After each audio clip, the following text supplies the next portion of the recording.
जय भीम नमो बुद्धाय. आपण जर आंबेडकर राईट्स चॅनलवर नवीन असाल तर चॅनलला सबस्क्राईब करा व नवनवीन अपडेटसाठी बेल आयकॉन प्रेस करा.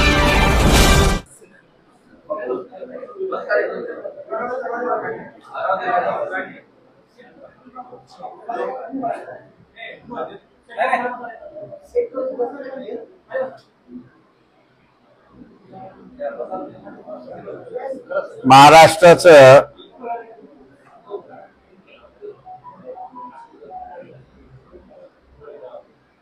जे सरकार आहे हे नेमकं कोण, त्यामुळे पूर्णपणे शासन हे गोंधळात आहे असं आपल्याला त्या ठिकाणी दिसतंय.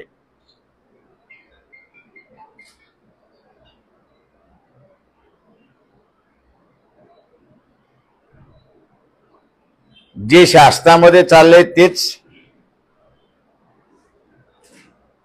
राजकारणामध्ये चाललंय आपल्याला त्या ठिकाणी दिसतंय.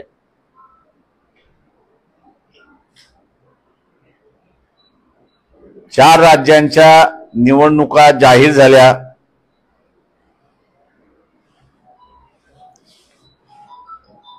इंडिया म्हणून एकत्र जरी झाले असतील तरी ह्या चार राज्यांच्या निवडणुकांमध्ये वेगवेगळ्या पद्धतीने लढतात आहेत असंच आपल्याला त्या ठिकाणी दिसतंय.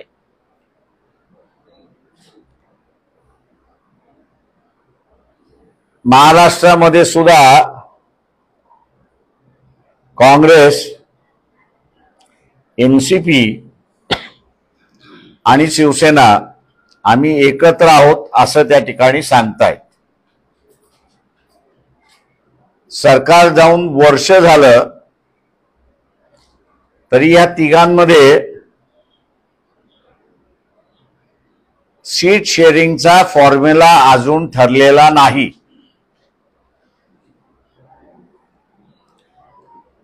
काँग्रेस पक्षाचे प्रतिनिधी जे कोणी बोलतात आहेत ते सगळे त्यांचा सीट शेअरिंगचा फॉर्म्युला का होत नाही याच्याबद्दल बोलत नाही, पण या सगळ्यांचं असणारं जे टार्गेट आहे ते वंचित बहुजन आघाडी हे असणारं टार्गेट आहे. आम्ही भूमिका घेतली की आम्ही तुमच्या बरोबर यायला तयार आहोत. तुम्ही घेणार की न घेणार याच्यापेक्षा नाचणाऱ्याला जसं नाचता येत नाही तेव्हा तो अंगणाला दोष देत असतो, तशा रीतीने तुम्ही पत्र पाठवलेलं आहे, त्या पत्रामध्ये हा दोष आहे, त्या पत्रामध्ये ते दोष आहे, पत्रातून असणाऱ्या युत्या होतात का, अशा नाना तऱ्हेच्या भानगड्या त्या ठिकाणी चाललेल्या आहेत असं या ठिकाणी दिसते.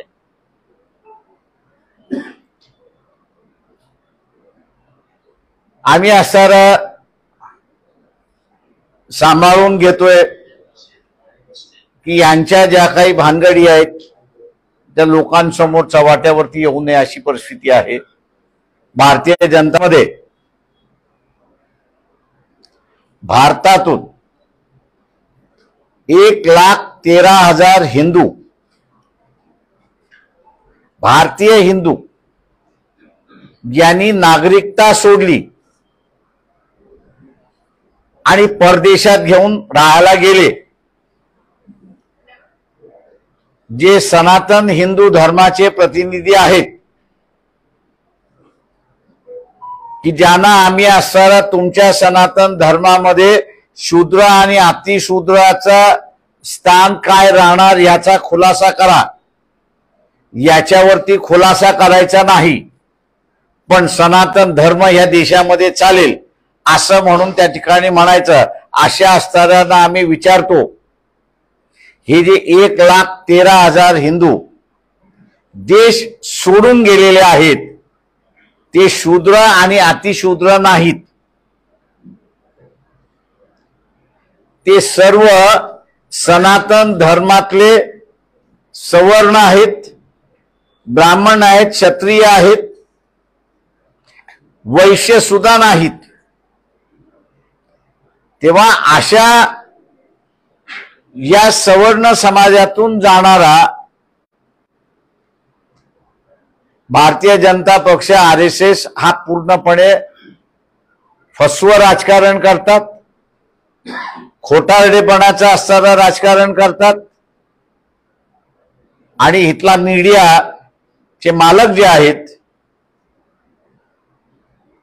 हे त्यांना घाबरून त्यांचाच प्रचार करायला लागलेत अशी असणारी परिस्थिती आहे. इथे अनेक प्रश्न आहेत. न्यूज ट्रॅक सारख्या असणाऱ्या चॅनलवरती धाड मारली का त्यांना चायनाकडून पैसा आला आणि ते चायनाचा प्रचार करतात, हा असणारा देशद्रोह आहे असं त्यांचं म्हणणं आहे. आम्ही असणारा मानतो, पण या देशाचे पंतप्रधान नरेंद्र त्यांनी गलवानमध्ये भारतीय सैन्य आणि चायनाचं सैन्य फिजिकली मारामाऱ्या करत होते, शरीराने मारामाऱ्या करत. चायनाकडून पैसे घेतले की नाही हे असणारा खुलासा करावा. आमच्या माहितीप्रमाणे युद्ध चाललं होतं आणि मोदींचं असणारं सरकार चायनाकडून पैसे घेत होते अशी असणारी परिस्थिती आहे. एवढंच जर वावगं आहे तर मग चायनामधनं येणारं जे आवश्यक नाही, चायनावरनं येणारं जे आवश्यक नाही बल्ब येतोय, त्याच्यानंतर असणारं कॉस्मेटिकचं सामान येतंय, इलेक्ट्रिकलचं सामान येतंय की जे भारतात सुद्धा निर्माण केलं जातंय, त्याच्यावरती बॅन टाकण्याची हिम्मत 56 इंचाच्या छातीचा असणारा नरेंद्र मोदी यांनी दाखवावं असं आव्हान आम्ही त्यांना असणारं करतोय. चायनामुळे असणारा एक न्यूज ट्रॅक ज्याचा असणारा राव माझ्या अंदाजी सुद्धा संपणार आहे. मणिपूरमध्ये जे घडलं, गुजरातमध्ये जे घडलं ते पुन्हा घडण्याची शक्यता आहे अशी असणारी परिस्थिती आहे आणि मोठ्या प्रमाणात घडण्याची शक्यता आहे. तेव्हा भारतामध्ये नागरिकाने, सर्वसामान्याने यांचा कुठलाही प्रचार झाला, धार्मिक प्रचार झाला, मग तो ईसाईच्या विरोधात झाला, मुसलमानांच्या विरोधात झाला, तर सर्वसामान्य माणसाने रिॲक्ट करू नये असं मी आव्हान त्या ठिकाणी करतोय. यांना जर प्रचार करून जर ते म्हणाले आमची मुलं उतरतील, अमित शहाने स्वतःचा पोरगा उतरावा, उरलेल्या मंत्र्यांनी आपली स्वतःची मुलं त्या आंदोलनामध्ये उतरावी, त्यांची मुलं उतरली नाहीत. मराठवाड्यातल्या प्रत्येक जिल्ह्याला माझं असणारं आव्हान आहे की त्यांनी पश्चिम महाराष्ट्राच्या नेत्याला अजिबात इथे थारा देऊ नये. हा तशाच्या तसाच वाळून जाईल. अरे म्हणून पश्चिम महाराष्ट्रातल्या कुठल्याही नेत्याला मराठवाड्यातल्या जनतेने थारा देऊ नये. मराठवाड्यातलीच लीडरशिप त्यांनी असणारं उभी झाली पाहिजे, तरच इथला असणारा प्रश्न या ठिकाणी मिटू शकतो. मराठवाड्यातला पाण्याचा प्रश्न हा फार मोठा गंभीर प्रश्न आहे असं मी त्या ठिकाणी अजिबात मानत नाही. फक्त प्लॅनिंग याचा अभाव आहे.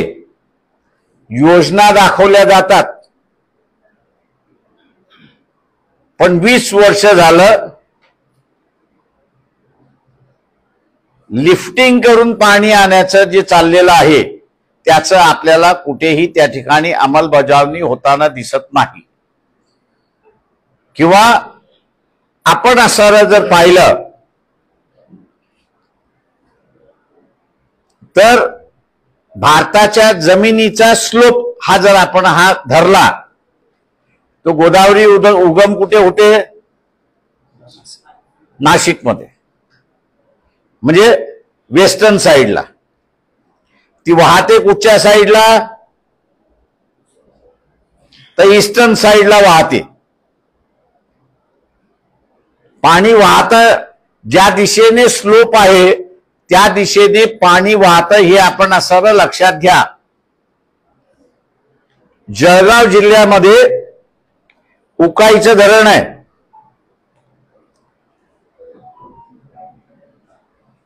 या उकाईच्या धरणाची कॅपॅसिटी जी आहे ती 120 TMC ची आहे. नर्मदेच्या एका ट्रिब्युटरीवरती बांधलेली ते तो असणारा धरण आहे. त्याचं पाणी 120 TMC पैकी 100 TMC पाणी हे समुद्रात जातं. आणि ते समुद्रात का जातं, ते उकाईचं धरण सुरत आणि महाराष्ट्राचं जे बॉर्डर आहे त्या बॉर्डरवरती आहे. सुरत हे शहर 10 किलोमीटर समुद्राच्या किनारी बसलेलं आहे. त्याचा काहीही उपयोग नाही. आम्ही असताना अनेक वेळा असं म्हणतोय की हे उकाईचं बॅकवॉटर जे आहे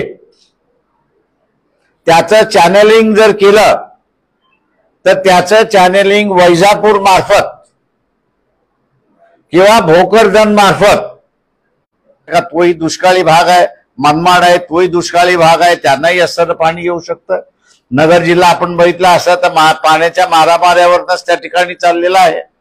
त्यांना जायकवाडीचा असणारा अधिक पाणी त्या ठिकाणी असताना मिळू शकतं अशी परिस्थिती आहे.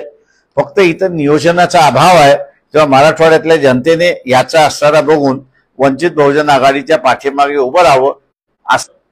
आणि कॅपॅसिटी आहे त्यांच्याकडे हा मराठवाडा लीड करण्याची.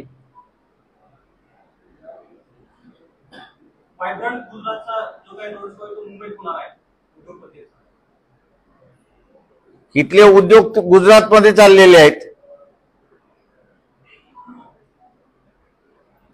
जेवढे देशाभराचे असणारे जे उद्योग आहेत ते सगळे गुजरातमध्ये चाललेले आहेत. तेव्हा व्हायब्रंट गुजरात होणार कुठून? प्रत्येक राज्य हे असणारं त्या ठिकाणी आमच्या दृष्टिकोनातून हे वेगळं आहे. त्याचं वेगळं प्लॅनिंग झालं पाहिजे. इथे वंचित बहुजन आघाडीला महाराष्ट्राची सत्ता मिळाली तर आज जे आज मुंबईमध्ये बसून जे प्लॅनिंग केलं जात आहे आणि ते प्लॅनिंग करत असताना आता बीड जिल्हा आपण असताना त्या ठिकाणी पाहिला, उदाहरण घेतला तर एका वेळेस कापूस पिकवणारा जिल्हा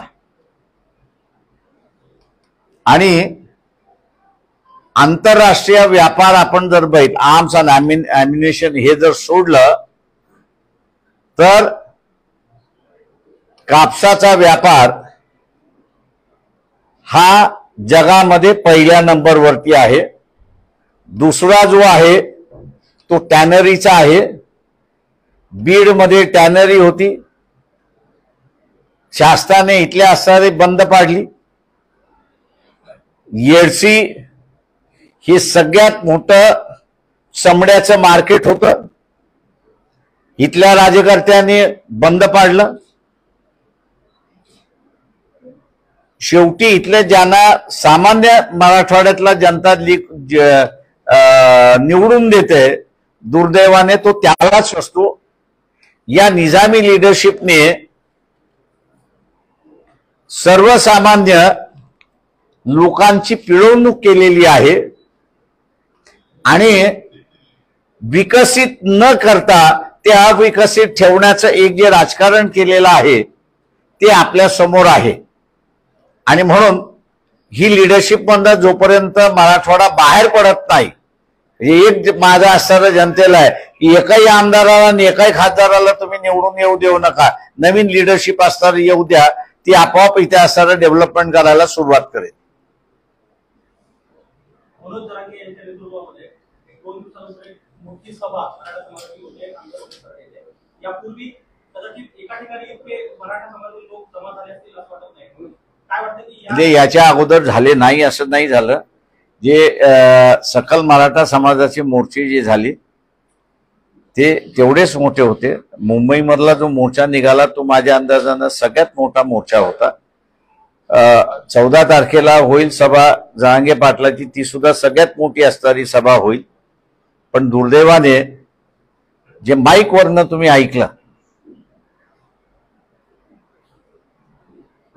देवेंद्र फडणवीस, अजित पवार आणि एकनाथ शिंदे यांचं फक्त तिथे भेटायला येतो. मी माझ्या मुख्यमंत्र्याच्या कालावधीमध्ये 8,000 लोक चालत येणं ही माझी नामुष्की आहे आणि म्हणून मी तुम्हाला भेटायला येतो.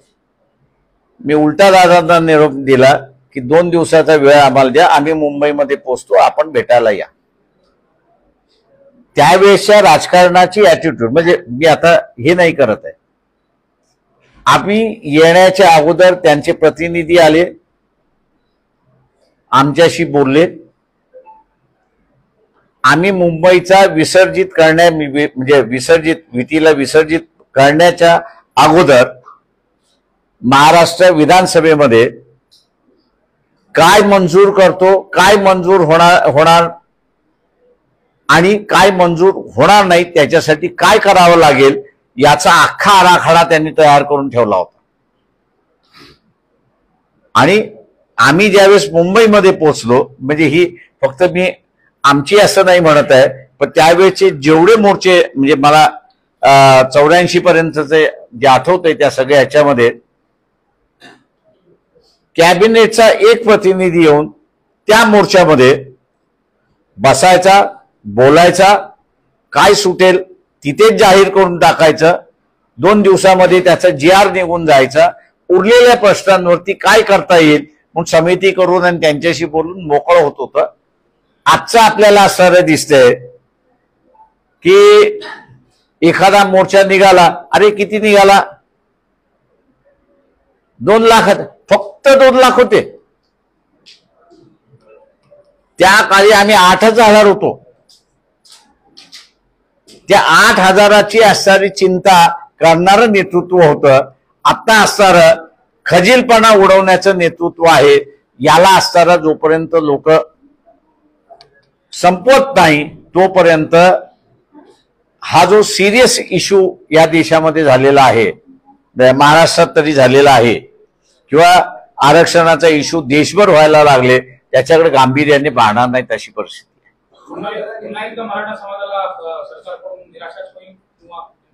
निराशात मला दिसते, मला दुसरं काही दिसत नाहीये. मला अजिबात दिसत नाहीये का त्या पद्धतीची असणारं कुठंतरी महाराष्ट्रामध्ये चर्चा सुरू आहे.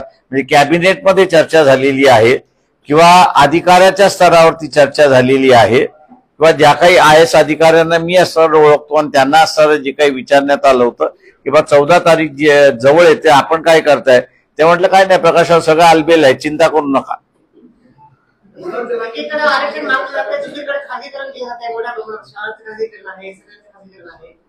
मुख्यमंत्र्यांचं सुद्धा खाजगीकरणाची मागणी मागा ना.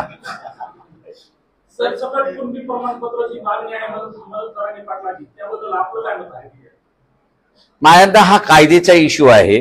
त्यांनी मागणी मागितलेली आहे, ती माझ्या अंदाजानं गव्हर्नमेंटनी एक्झामिन केली पाहिजे त्या ह्याच्यामध्ये. पण ती तपासणी करत असताना जरांगे पाटलांबरोबर जी लीगल टीम आहे त्या लीगल टीम बरोबर त्यांनी बसलं पाहिजे आणि त्याच्यामधलं काय शक्य आहे काही शक्य नाही हे त्यांनी असणारं त्या ठिकाणी पाहिलं पाहिजे. पण आम्ही असणारं एक त्या टिकलेली आहे की ओबीसीचं ताट हे ओबीसी पुरतं मर्यादित ठेवा. जे नवीन आरक्षण मागतात आहे त्यांचं तुम्ही असणारं एक वेगळं ताट करा, त्यांना तुम्ही द्या. आता काही जण म्हणतात 50% अट, पण EBS इकॉनॉमिकली बॅकवर्ड क्लास ज्यांना संविधानामार्फत आरक्षण मिळालं त्याला सुप्रीम कोर्टाने 50% ओलांडण्याची परवानगी दिलेली आहे. त्याच्यामुळे यांच्या मनामध्ये आरक्षण देण्याचं आहे का? लढणारा हा मराठा समाज आहे. सत्तेमध्ये बसलेला सुद्धा मराठा समाज आहे, पण या दोन मराठ्यांमध्ये फरक आहे असं मी त्या ठिकाणी मानतो. एक निजामी मराठा आहे, सत्तेतला जो आहे तो निजामी मराठा आहे, आणि लढणारा मराठा जो आहे तो रयतेतला मराठा आहे. हे भांडण शिवाजी महाराजांच्या काळापासून चाललेलं आहे. रयतेतला मराठा हा शिवाजी महाराजांबरोबर राहिला आणि निजामी मराठा हा मोगलांबरोबर राहिला, अशी असणारी परिस्थिती आहे. तेव्हा इथल्या रयतेतल्या मराठ्याने असताना लक्षात घेतलं पाहिजे की तो जोपर्यंत सत्तेमध्ये जात नाही किंवा तो आरक्षणाचा पुरस्कार करणारा याला सत्तेमध्ये जोपर्यंत तो पाठवत नाही तोपर्यंत हा तिढा सुटत नाही. आणि म्हणून म्हटलं तो फॉर्म्युला आमच्याकडे आहे ना. या इथल्या असणाऱ्या रयतेतल्या मराठ्याने आम्हाला सत्ता द्यावी, सुप्रीम कोर्टाला मान्य असणारा तोडगा करून आरक्षणाचं काढता येईल अशी परिस्थिती आहे. नवाब रेबिया जे प्रकरण आहे नवाब रेबिया अरुणाचल प्रदेश त्याची सुनावणी घटनापीठापुढे होत आहे उद्यापासून, तर त्याचा आणि महाराष्ट्रातल्या निकालासंदर्भात एनसीपी आणि शिवसेनेचे एकत्र झालेलं त्याचं म्हणताय का?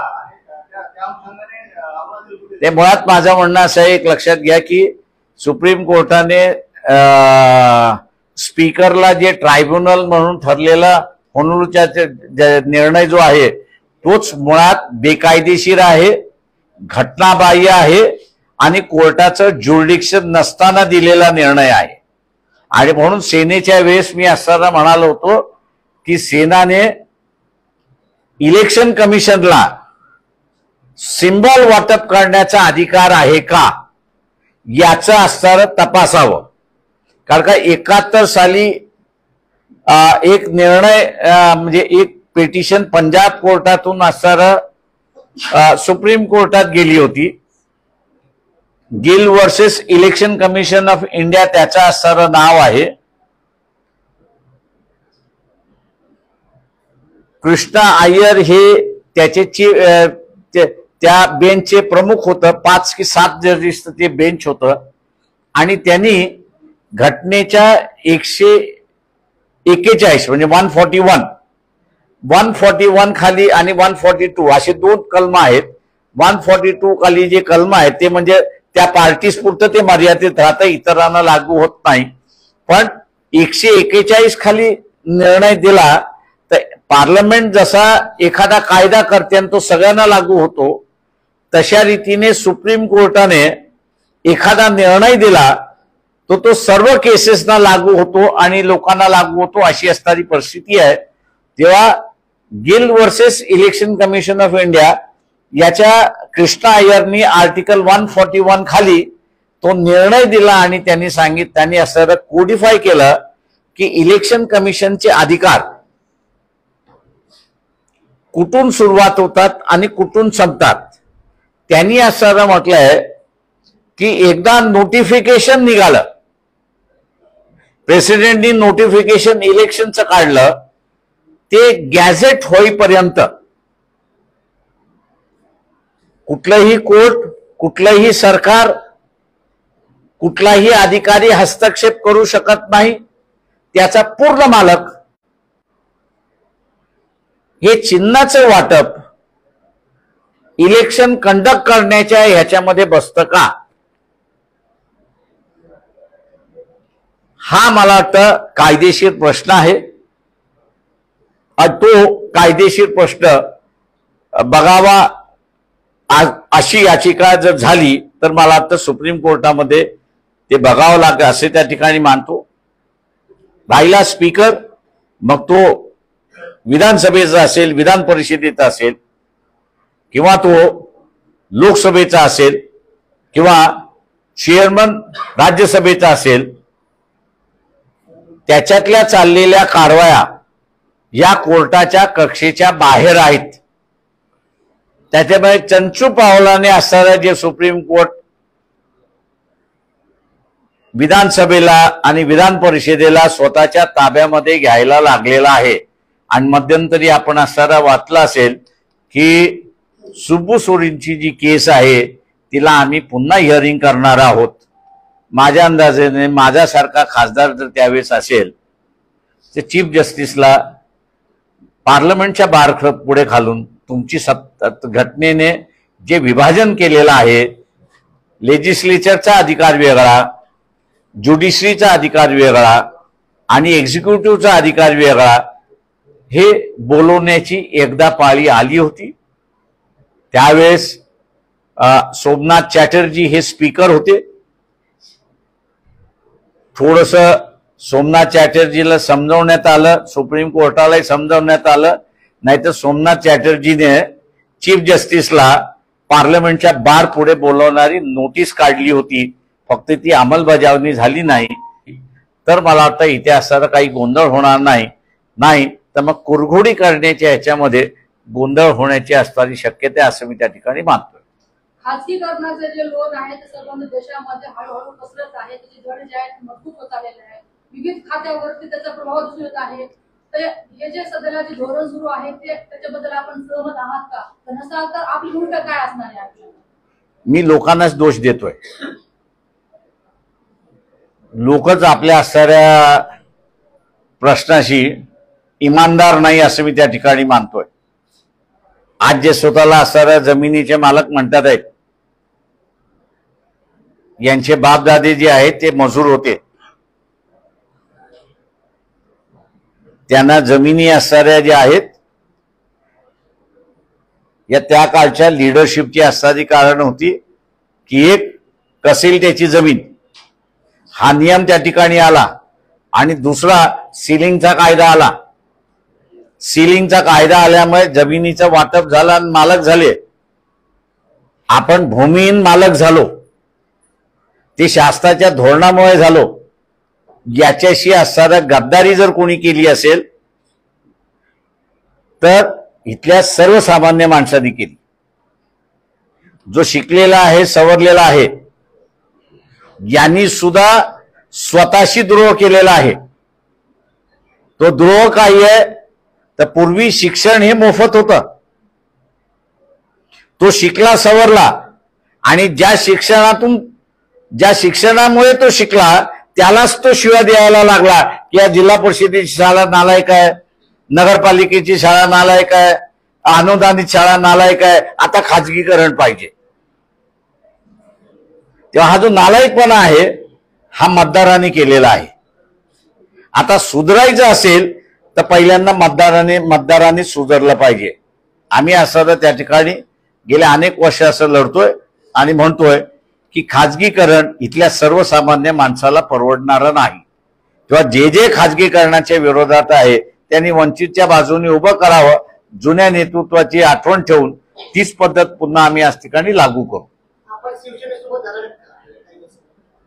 हा प्रश्न आपण असा उद्धव ठाकरेंना विचारावा की ते आमच्या बरोबर आता युती करणार आहेत का? चंद्रशेखर बावनकुळे म्हणाले की पंतप्रधानांच्या योजनांचं पुस्तक आहे का आम्ही महाराष्ट्रातल्या घरोघरी घेऊन जातोय, त्यामुळे महाराष्ट्रातल्या जनतेचा पाठिंबा वाढलेला आहे। 45 ठिकाणी आमचे खासदार निवडून येतील असं दुधात साखर म्हणा, इलेक्शन झाल्यानंतर फक्त आपण त्याच्यावरती चर्चा करू। तिथे आम्ही असं म्हणतोय की इथे हुकुमशाह जन्माला आलाच, आता त्याला बळकटी जी आहे ती 2024च्या इलेक्शन मध्ये मिळेल। आता लोकची सत्ता तुम्हाला पाहिजे याचे ठरवण्याची वेळ आलेली आहे। ज्यांना गोडसे पाहिजेत काँग्रेसवाले हे नथुराम गोडसेच्या विचाराचे अजूनपर्यंत तरी आहेत असंच दाखवतात आहेत का ते आम्हाला नाकारतात आहेत। मागील विधानसभा निवडणुकीमध्ये वंचित बहुजन आघाडीमध्ये जो गोंधळ होता उमेदवार देण्यावर, या विधानसभेत गोंधळ आहे, यावेळेस असं काही होईल? म्हणजे यावेळेस मला अजून वर्षभर आहे, त्याच्यामुळे आम्हाला सुधार करण्यासाठी वेळ मिळालेला आहे। सर, राज्यामध्ये ज्या दलितांनी ज्या आरक्षित जमिनी घ्यायला दिल्या आहेत त्या धारण केलेल्या आहेत, मात्र त्या जमिनी अजूनही त्यांच्या नावावर झालेल्या आहेत, त्यामुळे अनेक जे दलित आहेत त्यांच्यावर अन्याय अत्याचाराच्या घटना वाढत आहेत, अनेक ठिकाणी हे प्रकार होत आहेत, याच्याबद्दल आपण काय?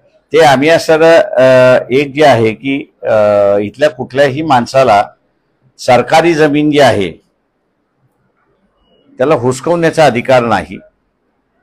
ज्यांनी अतिक्रमण केलेलं आहे ते अतिक्रमण त्यांनी त्याच्या पोटासाठी उत्पन्नासाठी केलेलं आहे आणि त्याच्यामुळे ते साधन त्यांच्याकडे असलंच पाहिजे ह्या भूमिकेचे आम्ही आहोत.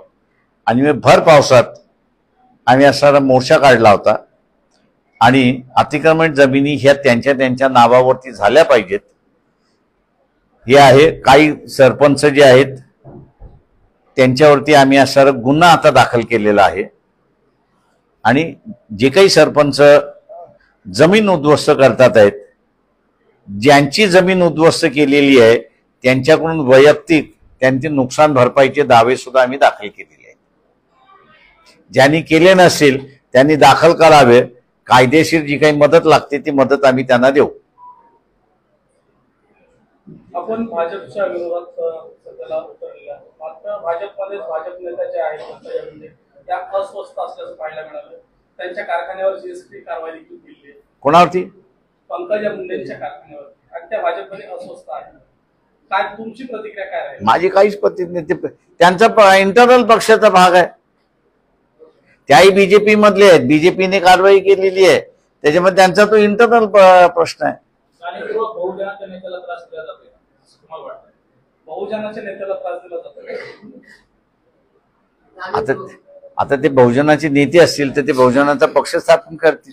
मग मी म्हणेन की त्या बहुजनाच्या नेत्या आता ते असणाऱ्या नाथुराम गोडसे हेगडेवार आणि गोलवरकरच्या पक्षाचे आहेत त्याच्यामुळे ते बहुजनांचे नाहीत. काय नाथुराम गोडसेने बहुजनांचे नेते महात्मा गांधी यांचा असणारा खून केला आणि गोलवलकर आणि हेगडेवार या दोघांनी असणारं ज्या बहुजनाच्या संदर्भातली भाषा वापरली होती त्यांच्या कालावधीमध्ये तेलाच्या संदर्भातला असणारं भाषा करत असताना त्यांनी असं म्हटलं त्या विधानसभेमध्ये काय तेल काढायला जायचंय की काय, ही भाषा त्यांची होती. त्याच्यामुळे जोपर्यंत त्या पक्षाच्या आहेत तेव्हा त्यांना ती विचारसरणी मान्य आहे असं मी घरी धरून चालतोय. त्याच्यामुळे आपल्याला नो कॉमेंट. हा त्यांनी विचारलं तर त्यांना सांगतो ना मी. जाहीर